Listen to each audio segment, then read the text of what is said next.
warahmatullahi wabarakatuh. Perkenalkan, nama saya Muhammad. Ingin mempresentasikan video pembuatan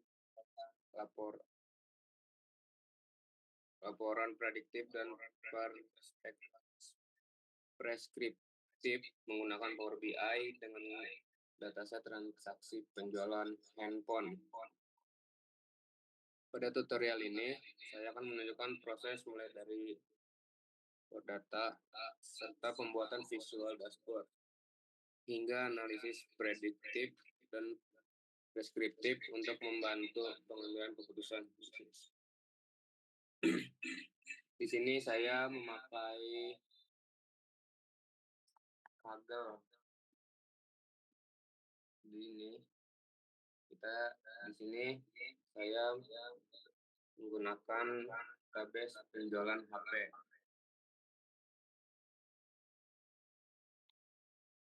Nah, setelah di sini kita download, karena saya download jadi seperti ini ya. Selanjutnya kita langsung masuk aja ke Power BI.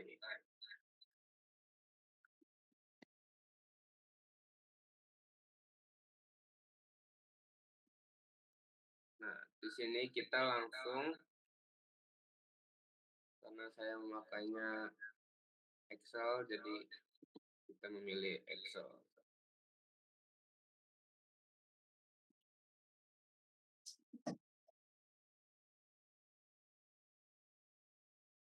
Ini kita memilih file yang sudah kita download.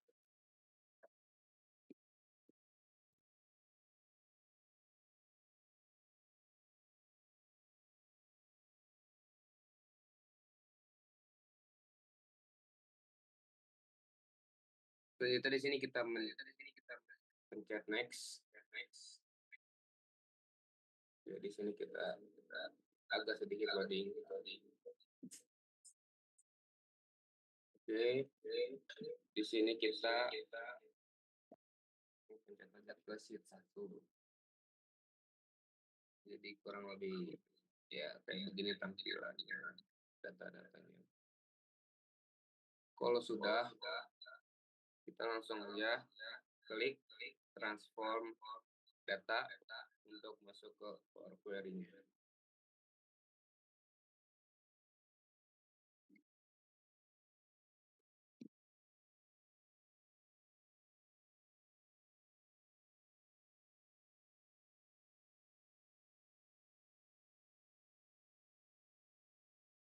Begini datanya ya. Jadi itu di sini kita langsung create report aja ya. Kita kasih nama filenya.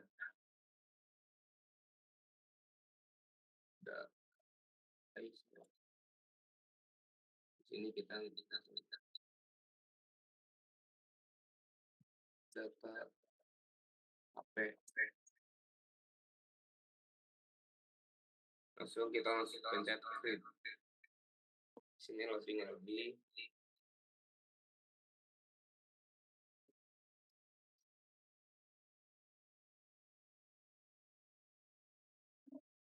Oke guys, di sini masih loading. Lama juga ya loadingnya ya.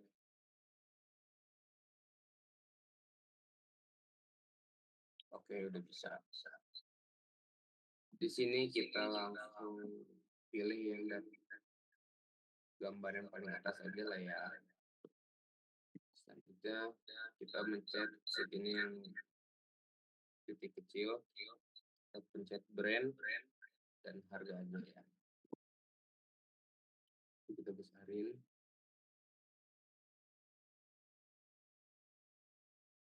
Nah, dari bisa di sini terlihat bahwa brand seperti OnePlus, Vivo, dan Asus memiliki total harga tertinggi dibandingkan brand lain. Hal ini menunjukkan bahwa ketiga brand tersebut kemungkinan memiliki permintaan pasar yang cukup tinggi atau menjual produk dengan harga rata-rata lebih premium.